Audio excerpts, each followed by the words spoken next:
So again, my name is Vicki and this is Salli. And I have, I've known Dara for several years and we worked together quite often.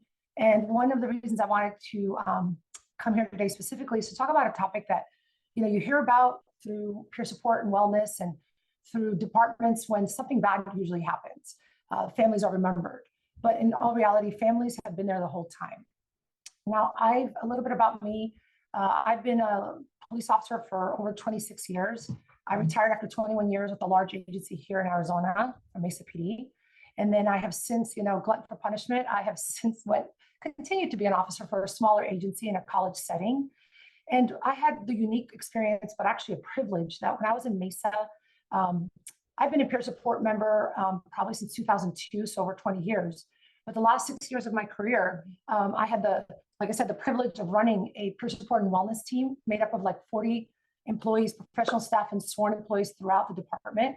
And they left me alone. And with a little ADHD and a little passion, I really delved into what services are available to first responders and their families through their employers.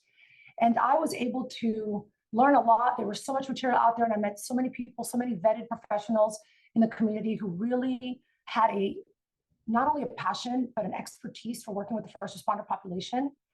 And I had the opportunity to start traveling all over the state and helping agencies build programs, not realizing that a lot of agencies, at least here in Arizona, didn't even have that support, didn't even have that awareness of the need for mental health and wellness resources being not only available, but normalized. So when I realized that, and as I continued in my career, I decided that I wanted to share that expertise. So I actually ended up opening up my own consulting business called Critical Incident Consulting, specifically to help agencies and peer support coordinators build that from the ground up, or make it more comprehensive, or just get some contacts so we have vetted professionals that can help. So been doing that for several years now, like I said, probably 10 years, just that. And the one area I can say, being perfectionists that we are, that I just could not really find a solution that maybe worked at a minimum to start was how to get to the families, how to get information, how to get all these other resources that we even had at our fingertips that just no one knew about, and unless you were in this field. And so it's my colleagues, the same thing. We would have these multiple conversations about, most first responders didn't want to, don't talk about our family, don't talk about what we do. I don't want to get in trouble. I don't want people to think I'm weak, all of those excuses. So, we didn't bring anything home. Not unless it was insurance-based or money-based, we didn't bring it home. So anyway, during COVID, ironically, because the world changed and the culture changed, we started getting a lot of requests here in Arizona for family support. Because unless something bad happened, like a line of duty death, unfortunately, or an illness or even a crisis, you didn't hear about the families. We didn't have a way to connect to them. So I had the luxury, because I was also not only a first responder, but I've been a first responder spouse for over 26 years, and I have 3 grown children. And so I raised my children with other first responder families, Salli being one of them, and we didn't realize the support system that I already had. Our other partner in this podcast, Tina, she was also a first responder wife. And, we had this ability to not only support each other, but sometimes put on that, spouse hat and say, how is this affecting our kids? What are we doing? What are we not doing? How do we deal with the struggle because of the shift work and overtime and all that? So didn't even know I had that resource until COVID. And as I'm kind of working with my colleagues and frustrated that we can't get to families, I happened to be having lunch with Salli one day, telling her about this need, and, being a first responder wife herself, I was like, well, what would you do? What would work? And Salli said, podcasts. She's been listening to podcasts. And so we started talking, and I'll let you tell you the story, but a year and a half later, here we are with a podcast. Yeah. And we focus on family specifically.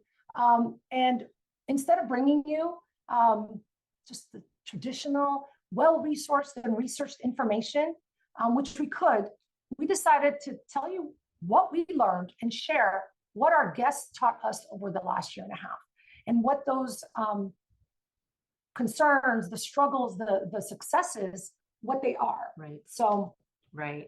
So, and Thank you for having us. My name is Salli Holden. As Vicki mentioned, I am also a first responder spouse. I am not a first responder myself. I work in customer service, actually.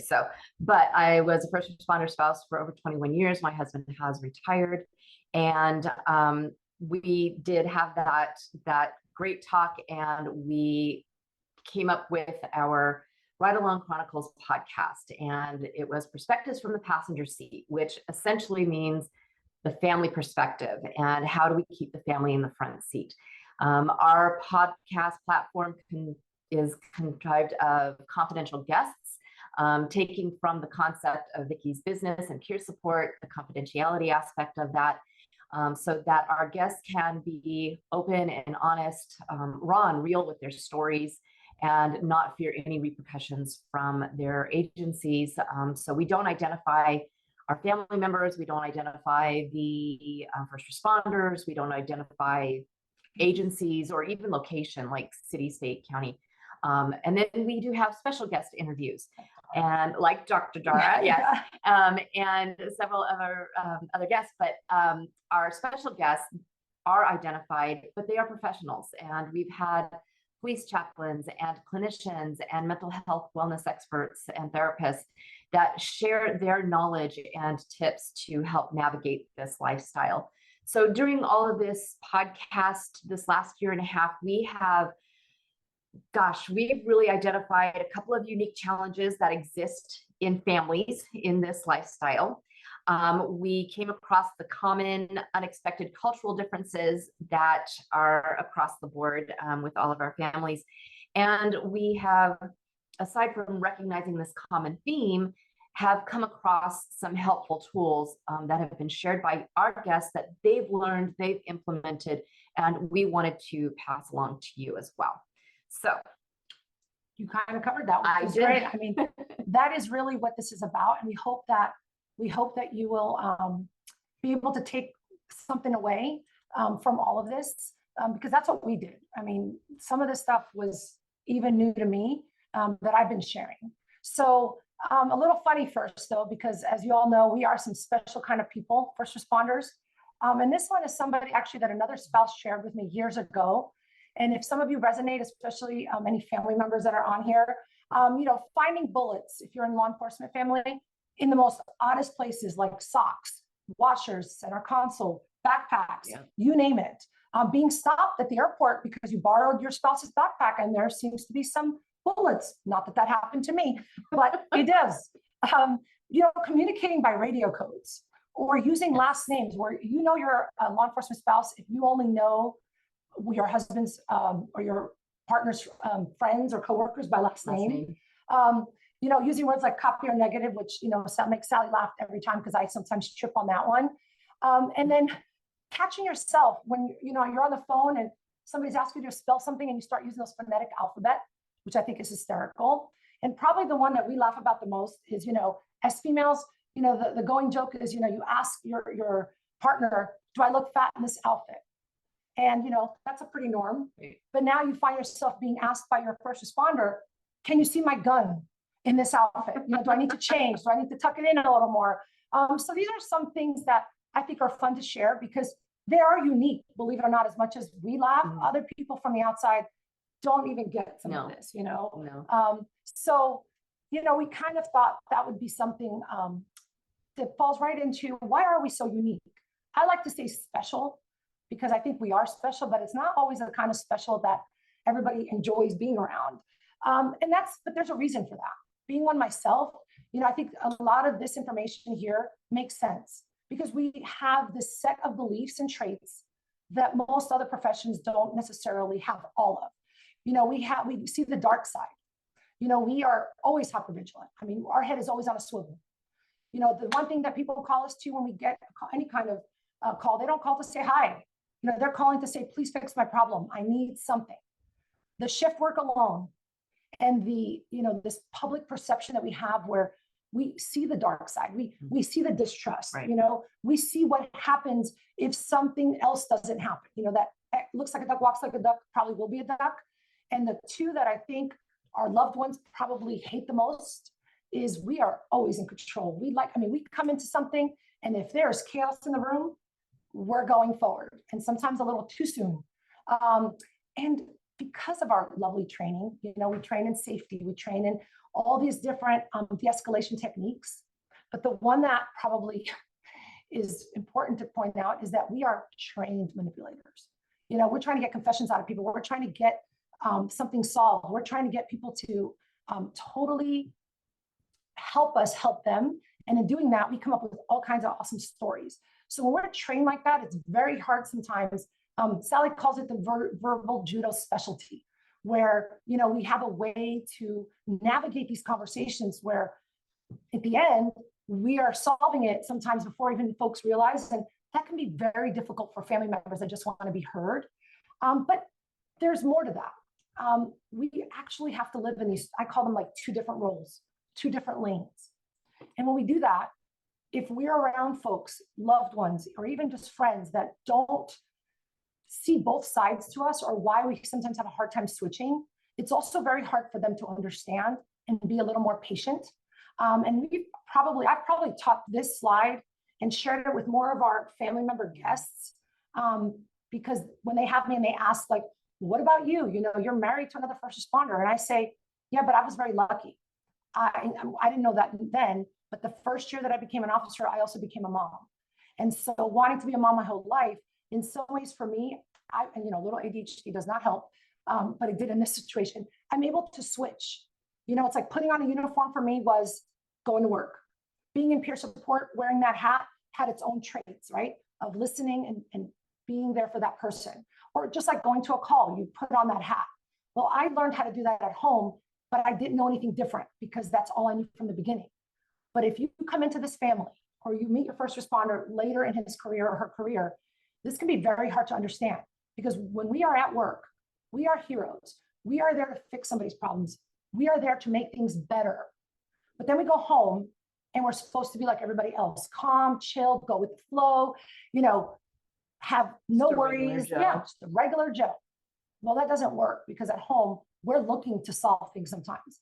And I am at fault for this too.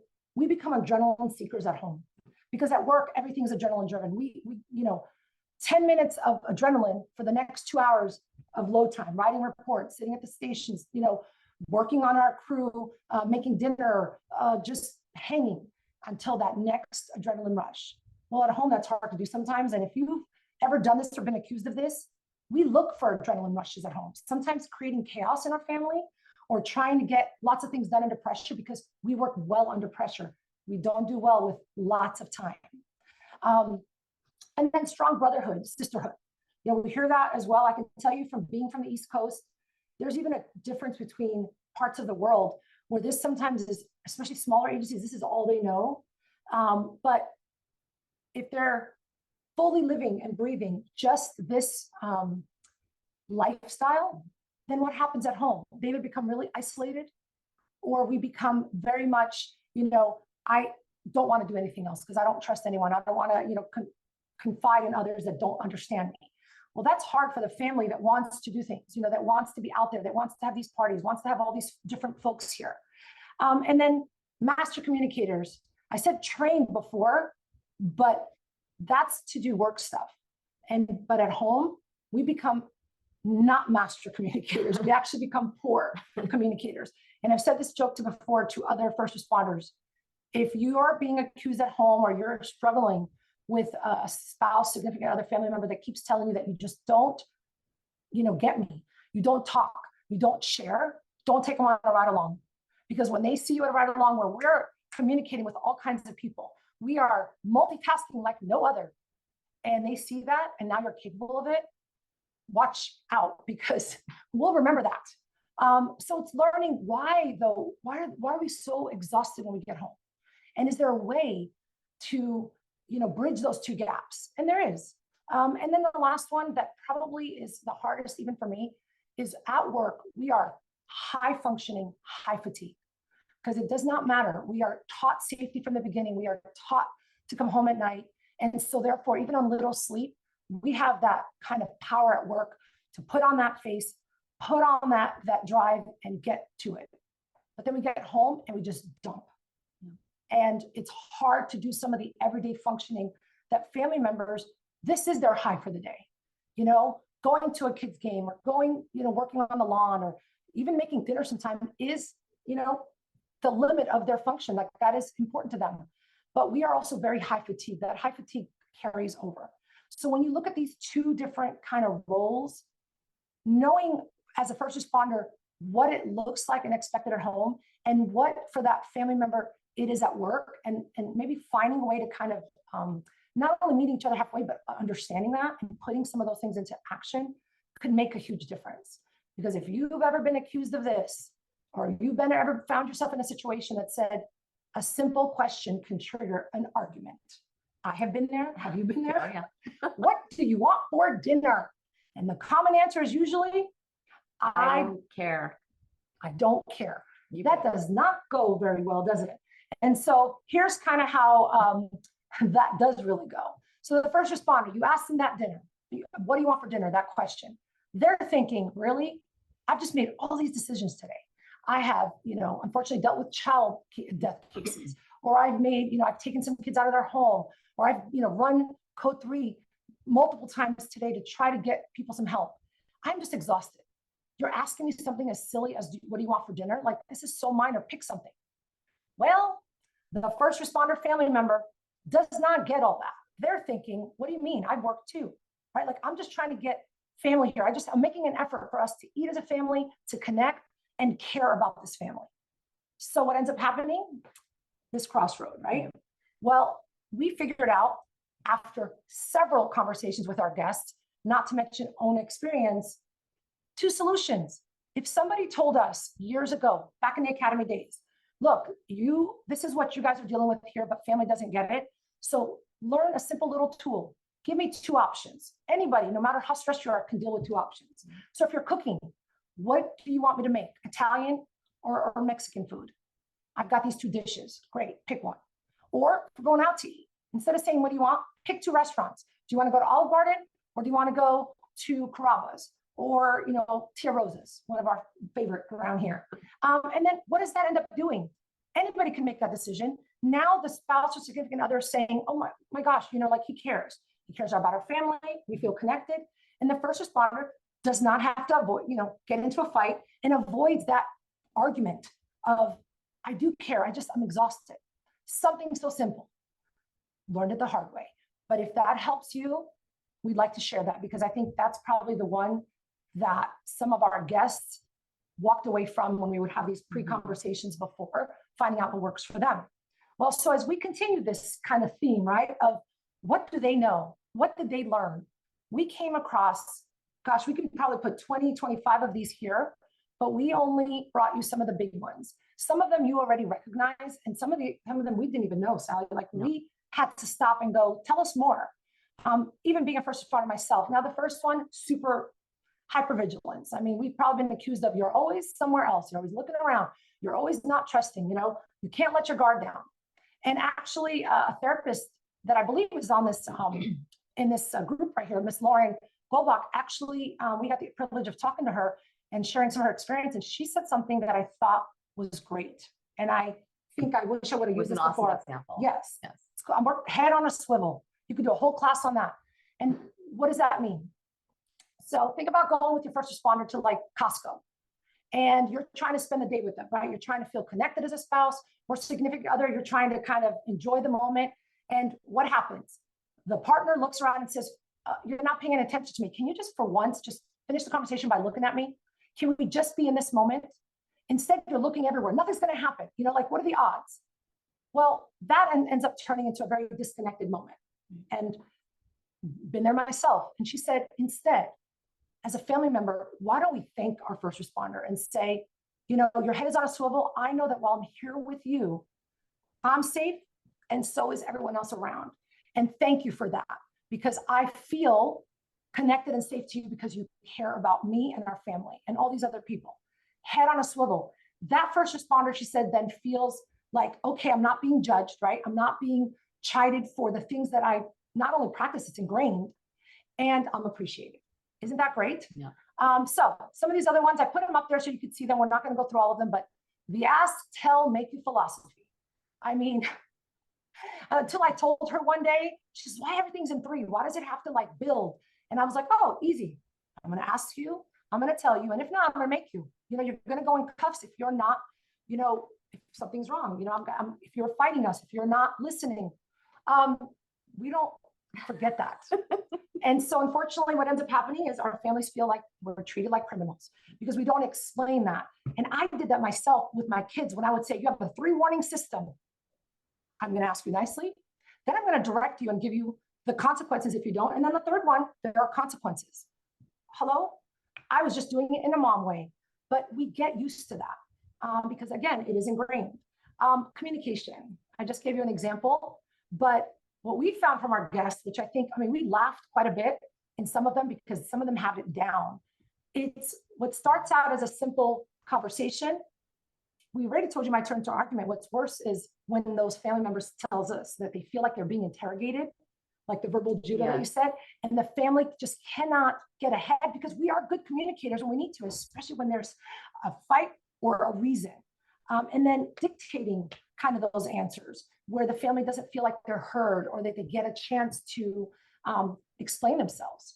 Then we get into like these perspectives that seeing the other side is a little bit more difficult. And I think we probably saw this with our guests when they talked about their kids and how the kids really, these expectations and these high standards, and the family member that's not the first responder is left to kind of mediate or find that middle ground. And a lot of times these family members, first responders feel like they're raising kids alone, you know, or they're raising them together through the phone. Yeah. You know, now that there's FaceTime, but back in the day, especially when we were raising kids, you know, you kind of had to do this whole thing through phone. And so we saw this theme of the first responder family feeling alone in a lot of different ways, you know, from losing their identity sometimes, putting the job first and feeling like they can't share what they're doing or experiencing or wanting their some different wants in their life, whether in their career or for the family. And then all these holiday parties and all these family events and kind of always being prepared or having an exit plan for the first responder to leave or to get called in or to pick up an overtime shift. And then they're left alone kind of holding the bag, whether it's to make the event happen or to attend it. And so that whole idea of, you know, alone but together, or always having to be on this like alert of like, what is my backup plan? And that usually plays into some kind of disagreement on who's more important in the relationship, you know, or is it the career? Is it the family? Is it the actual relationship? And then honestly, when all this kind of triggered, a lot of our guests started sharing that when they got to these places of, you know, discontent or unhappiness or just stuck, you know, where they cannot just find a common ground and not knowing where to go, a lot of times, whether it's the first responder or the family, they turn to very unhealthy coping mechanisms. You know, it could be anywhere from, you know, mood or emotional dysregulation, you know, behavior changes, personality changes, or it could turn into unhealthy coping aids like substance, misuse of own medication, addictions, gambling, you know, you name it. It's finding other ways to feel connected or to feel better. And so when we saw a lot of these, we started realizing that, okay, there's a bigger piece here that we're missing. You know, there's a bigger misconception, I think, when it comes to families and what is their role and how do they get validated? How do they get counted? So we want to bring some of these to you and share some of the solutions that were taught to us. Do you guys have any questions? Have any of you experienced any of these? Is there anything else on this list that you think is even more important or just as important that maybe we didn't mention? We'd love to hear from you in the chats. Does anyone have? And I'll be looking for you. Sure. Lisa mentions Dr. Gilmore. There's a lot of really great comments about the emotional survival for law enforcement. Oh, yes. Bill Martin, that book saved my marriage from Glenna. A lot of people love that book. Okay, we got some comments. Here we go. From Marissa. My husband has been in LE going on 7 years. During this time, he has debriefed me about the calls he has responded to after every single shift, sometimes more than once if there's a call that's stuck with him. Thank you for making this a topic and sharing practical examples and resources for facing the challenges. Wow. So Yeah. great questions. I will tell you, emotional survival, I had that book even as a recruit back in the day. And it's always been there. I think across the nation, that book is probably the first one we hear, and it's one of our main resources as well. But not too long ago, Salli and I actually, the 100 Club actually, along with, I believe, Goodyear PD here in Arizona, brought him to speak for 4 hours. And let me tell you, I have not heard the man probably since Mesa brought him when maybe I was a 5-year officer. And to hear him again and to see that things that he's talking about from the 80s when he was in law enforcement to be still relevant today, I still learned something and walked away. And that roller coaster that he talks about. And I think there's still so much information that is in that book that is not even talked about or shared. So that is probably one of our #1 books. The second thing you said somebody talked about, calls and sticking with him. I think we all have them, right? And we all adjust differently. But we actually have a couple of guests on our podcast. I believe one of them is Lisa, and then another one is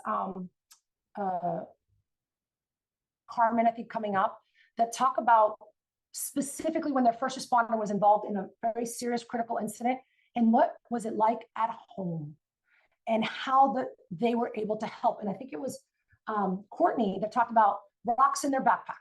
Yeah. And how she finally had to draw some boundaries and say, this, if you're going to get help, this is your plan. This is our plan. And so I saw in here, somebody said exit plan. And yes, we talk about exit plans for leaving parties or incidents, but another friend of mine actually who's in here, Amanda Stamps, that Dara talked about, she actually in a different training talked about, do families actually first responder families have an exit plan for when there's a crisis, a mental health crisis in the family? We have them for, fire drills. We have them for safety, like, you don't open doors, you don't talk to strangers. But do we have them for if something emotionally happens in the family? And what does that mean for everyone? And who do we use for those resources? So I think that is amazing advice that we got just by sharing what we're learning. So we really appreciate those. And as we go through, if you have any questions like that, please feel free to chat, because our conversation today and what we're sharing is exactly that. It is information shared by others. There is no science behind it other than people that have experienced this. Right. So thank you. So with that said, though, even with these and that I just listed, there is one unexpected theme that we did not even think about starting this podcast and focusing on families. Right.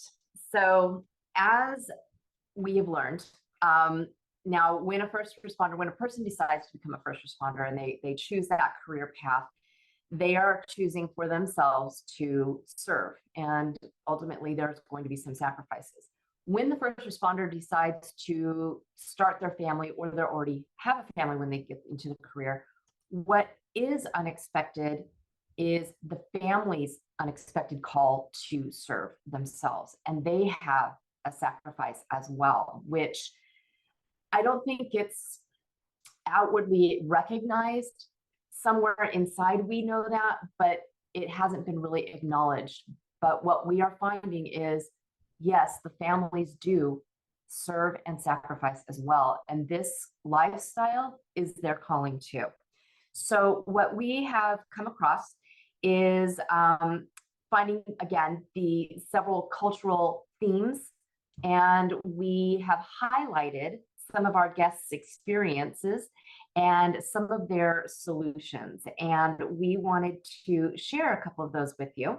So the first example that we have is going to be with Robin, and we call this one the lonely zygote.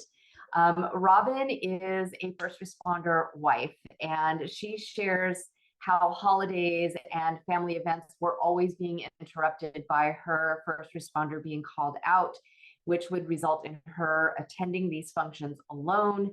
She would wear the mask, where most of our spouses are there. We're fine. We're smiling. It's all good. It's all fine. And we're looking like we're having a good time, but inside there is this struggle. We feel lonely. She was very frustrated. The first responder family member is going about it alone. They're carrying on. And so she talks about having that experience and then what she did to overcome that. And so we wanted to share that story. I remember one Halloween party. It was a neighborhood party, and it was a couple Halloween party. So I've never been one to really dress up for Halloween, and I thought, no, we're going to dress up. We're going to go to this party. It's going to be so much fun. And I bought a couple of costumes of bacon and eggs.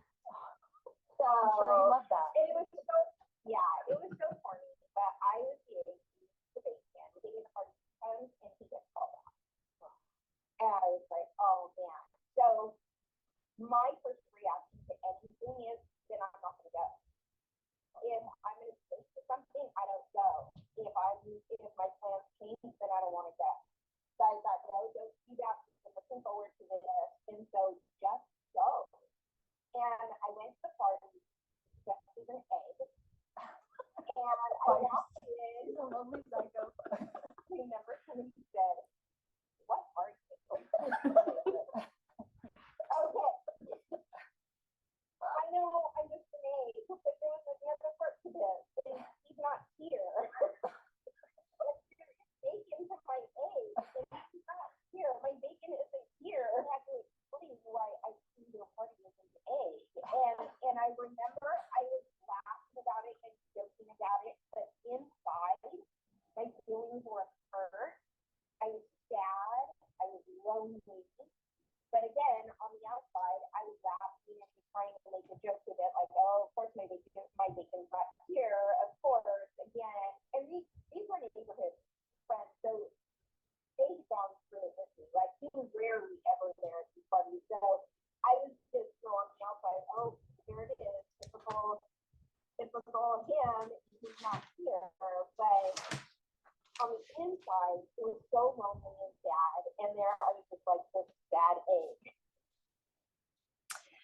So she, again, tells how on the outside she was laughing and smiling, but internally she's just dying of loneliness and frustration again. But she came across her own solution, which we were so impressed by. And it's an excellent communication tool. So That we did as a couple. I'll play that. I gave him, so we would say like the 1 to 10. How bad do you want to get 1 to 10? And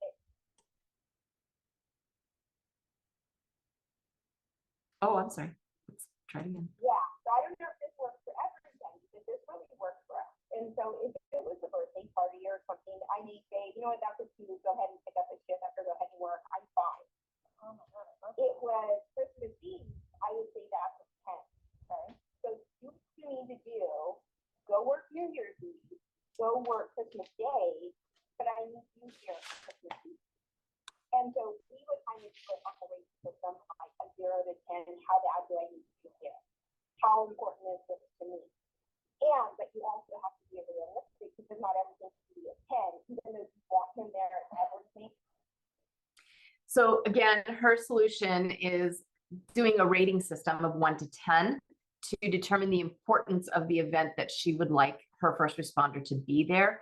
And that really opened up the lines of communication so that it would help reduce that frustration and disappointment if he got called out and he knew where she stood and she knew where he stood.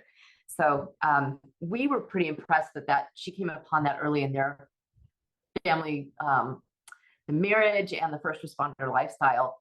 And we use it. Like, yeah, we've actually tried it with our significant others. And so that's a whole nother story, but it does work. Right. So our next example is going to be talking about unreasonable expectations and high standards. So as a family member, a spouse, there are a lot of unreasonable expectations that are put upon the spouse and high standards from the first responder's point of view on how a family member, particularly children, should one, look, act, behave, And we had Monica and Joe illustrate these points. After Monica, excuse me. So Monica's going to share her story, and then Joe's going to share what he learned.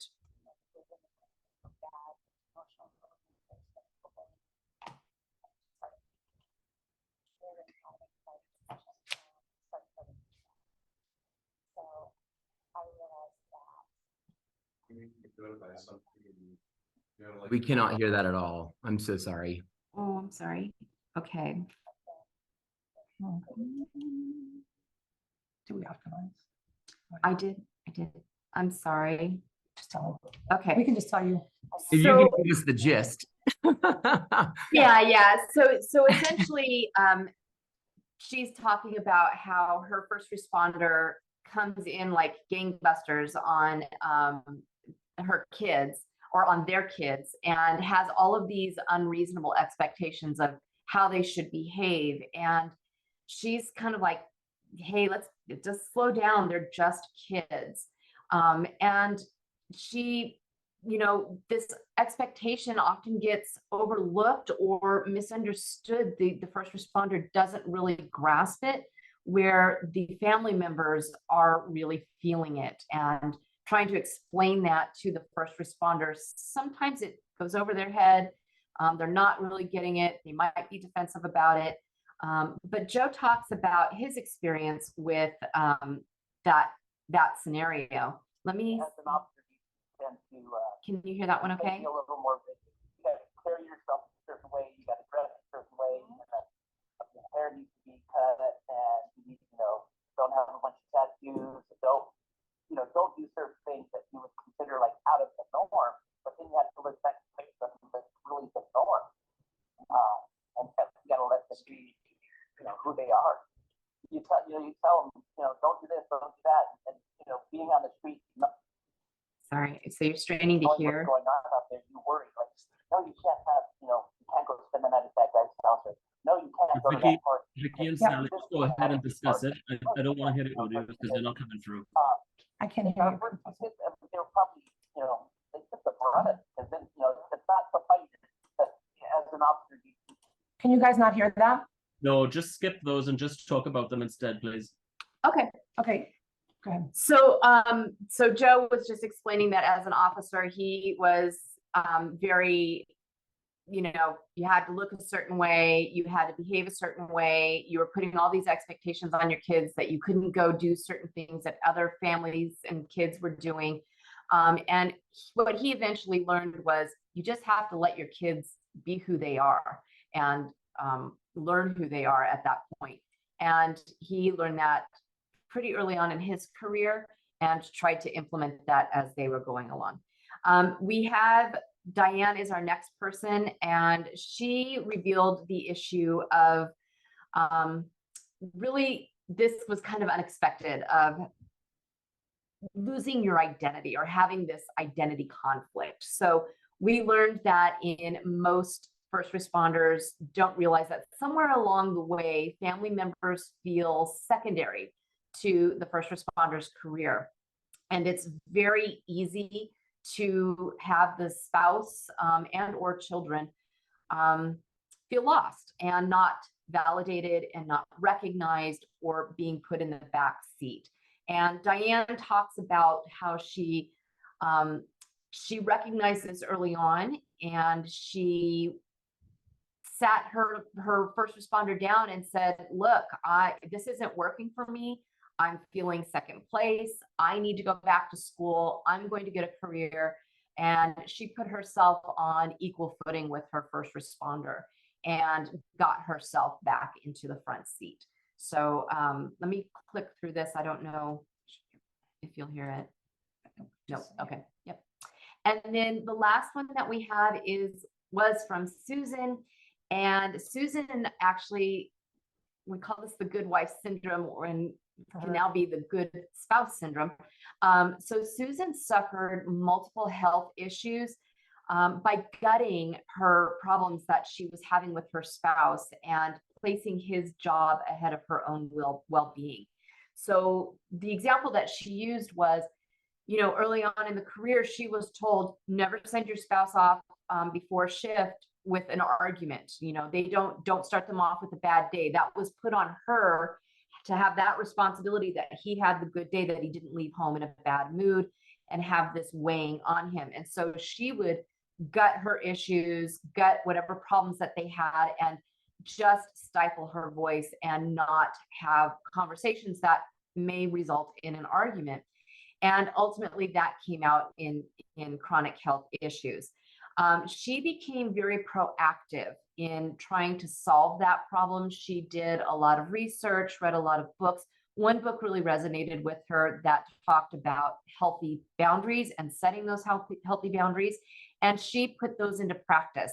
And once she implemented healthy boundaries within the relationship, her first responder, I'm going to say, got on board, and it actually kind of improved their relationship. It improved their marriage. Their family life got a little bit better, but she was then able to find her voice and express herself, and he understood where she was coming from. And the book, if I remember, was called Boundaries.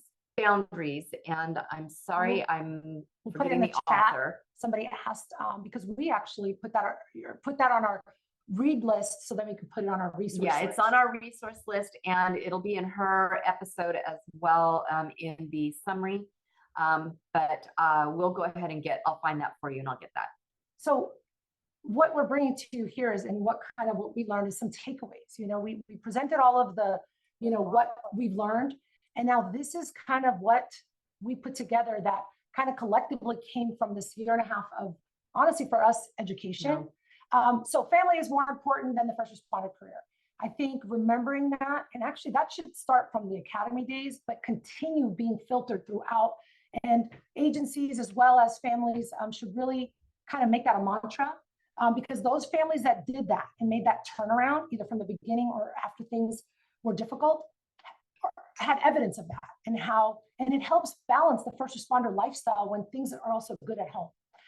The next one is equal communication is key. Now we've talked about, I mean, I think I've heard it in almost every training, that communication, and it's more about, okay, give us some examples of communication. Well, and Robin's story about, you know, the 1 to 10 is great. I think that's used in a lot of different fields for other types of things. Like, where's your pain? 1 to 10. Well, where are you as a family? How important is this? But what actually came out from this communication is more about equality within the communication. You know, we are pretty good at verbal judo and de-escalating and kind of taking over, but the family is not. And so feeling like it's equal communication, so both sides are heard, both sides are validated, and both sides are respected. I think that's probably the key there, is equal feeling of that. Mm-hmm. Small ways to be connected. I think Joe was also the one that told us, you know, sometimes families have to work. Like early in my career, we had to work opposite shifts because of daycare and financial. So he talked about it, actually, which I wish I would have known, is he was on graveyards. So like he would take the kids in the morning, but instead of rolling in and just kind of rushing the kids and all that, he would stay up later and not sleep for that hour before he would wake up to actually take them while his wife went to work. He would actually go do something with them, get breakfast. He called it windshield time. You know, he would use that drive time to actually connect with his kids. Mm-hmm. Something so small, but so big. And we sometimes worry about, you know, we're big grandeur people, right? We need the big, complicated stuff. And what they taught us is no little things. The children, the family members will remember those little pieces. And I think you talked about it with high expectations and high standards. That is a difficult one. But remembering instead as a family to make them attainable and reasonable. And attainable because every person in the family is different, and everybody learns and communicates and feels differently. So not just coming down and saying, okay, well, that does not make sense, let's do this instead. Instead, it's like, okay, well, if this is our family value and goal and belief system, okay, every single family member, what does that mean for you? What do you need to make that goal or to reach that standard? Right. Huge. I mean, some of them had some breakdown pieces on that.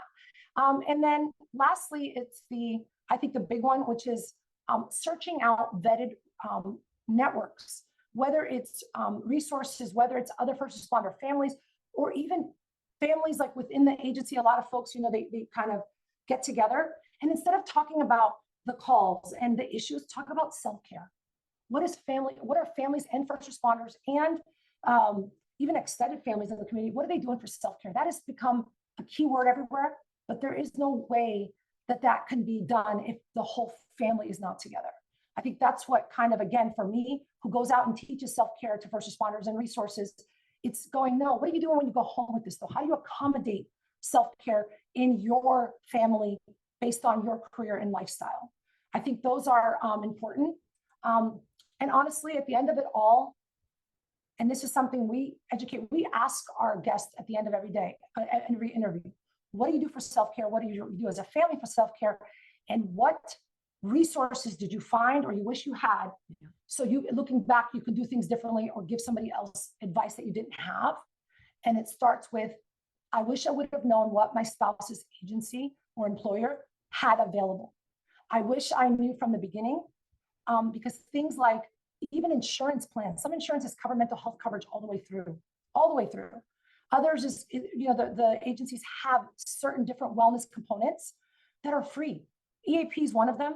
That's not the only one, but there's some agencies doing amazing things that first responders maybe know about, but don't even realize that it's also for their family. Make them accessible. Make them vetted though. They have to be vetted. They can't just be go on Google and do this. Like Dara was talking earlier today about, the services that he provides. There are a ton out there that do multiple facets of wellness in a first responder career, making sure though they are trusted and they understand this lifestyle.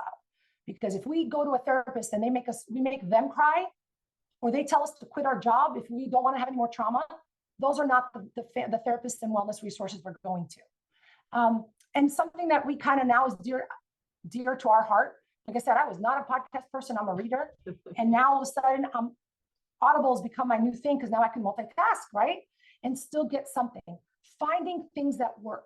Mindfulness techniques, apps, blogs. Books is probably our biggest because we actually promote a lot of them because our guests tell us, and then we start, like today, we start looking into it. One of us will read it and kind of learn from it.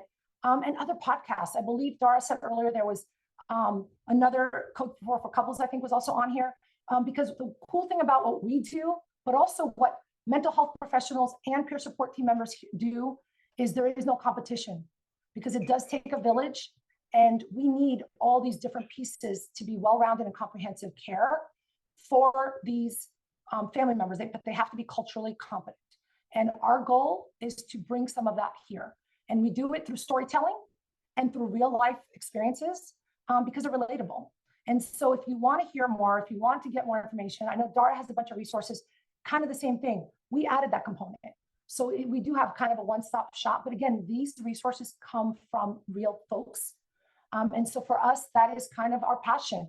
I mean, this is kind of my way of giving back without having to be told and without having to be, requested. It's just, this is how I'm serving now. And now it's become, and Sally's pretty much taking the podcast thing and running with that. And together between my business and hers, we try to offer this kind of holistic, comprehensive approach because all the needs are different. And so we hope this helps you a little bit, kind of maybe look at your own family and look at what's available out there for your agencies and what are some things that maybe culturally are going on in your circles that you can maybe find a takeaway or a new way of bringing it together, because the professionals out there know how to do that. We just have to get them there and get this information there. So we appreciate you giving us the time to do this. Does anyone have any questions? I know we kind of threw a lot at you, but we hope that there's something there for everyone. Vicki, Salli, thanks so much. Yeah, we have a bunch of ones here that you guys could read through and see how you want to attend to them. There was also a comment. I'm so happy that Brian French is on here too, and he's another local provider here in Arizona through public safety crisis solutions that help a lot of people. And so he had made a comment from the fire perspective, but I'll let you read through some of the comments here, and Kevin, you could kick in as well if you'd like to.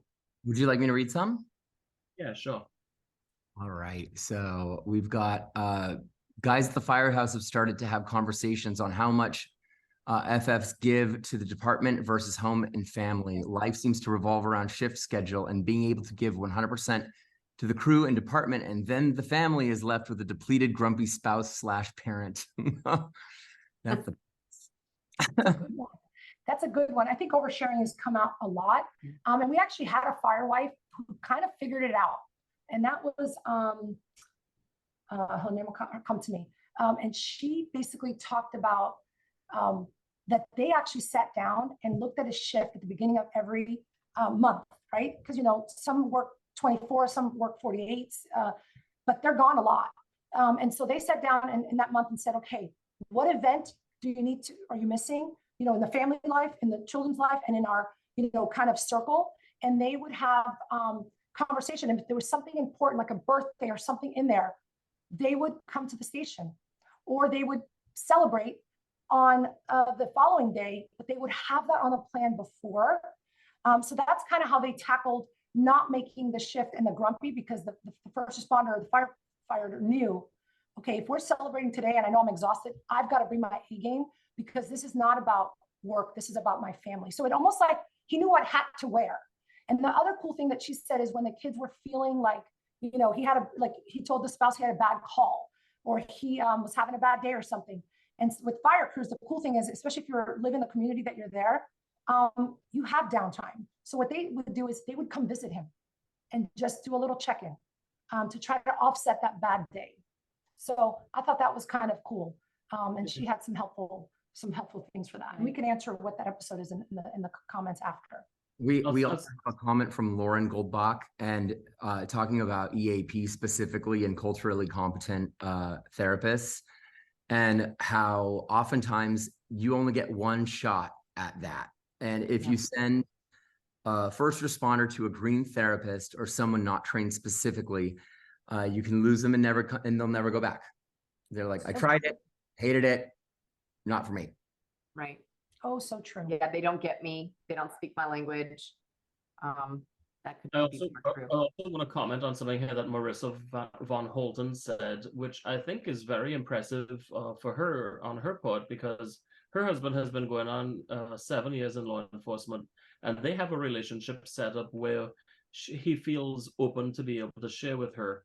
I think that some spouses sometimes struggle with hearing the stories, and sometimes they want to hear the stories. And some people who started off not wanting to hear the stories, sometimes eventually want to start hearing the stories, but then the person who's in law enforcement or firefighter or other first responder may still think that the spouse continues to not wanting to hear the stories, so they never end up sharing with them, not realizing that people change over time. And so I really, you know, I commend her for it, but just because you're a spouse of a first responder who does not want to hear those stories, it doesn't mean that something is wrong with you too, because not everybody is built the same way, you know, to be able to handle that stuff. Vicki, Salli, I don't know if you have any comments on that. 100% is all I'm going to say. But I will say the big thing is making it appropriate. You know, telling the spouse, I think one of our spouses told us, they came up with, how much do you want to know? Like the spouse would say, well, tell me about it. And they'd say, this one was a hard one, is what the first responder would say. How much do you want to know? And then learning what is enough, and then having a key word. That is, if the first responder starts sharing the story, they use the word too much. Mm-hmm. So if the spouse said too much, that means, okay, I've got enough, and let's move to the ending of that, right? Or how what they want to know at the end. So, I mean, amazing advice that came from others that have lived this lifestyle is basically how we share. Yeah. So it's been really good. A conversation safe word. Yes. Yes. Yes. I think another final thought and the big takeaway on this is you're not alone. The spouse in multiple interviews, they kept saying whatever hardship they were coming across, that they thought they were the only one, or they had no one else is going to understand this. And that just simply isn't true. This is a lifestyle that is going to breed these issues, and you're not alone. And there are resources out there. Find your support. We had to create our own, but it's now thankfully becoming much more aware and acknowledged.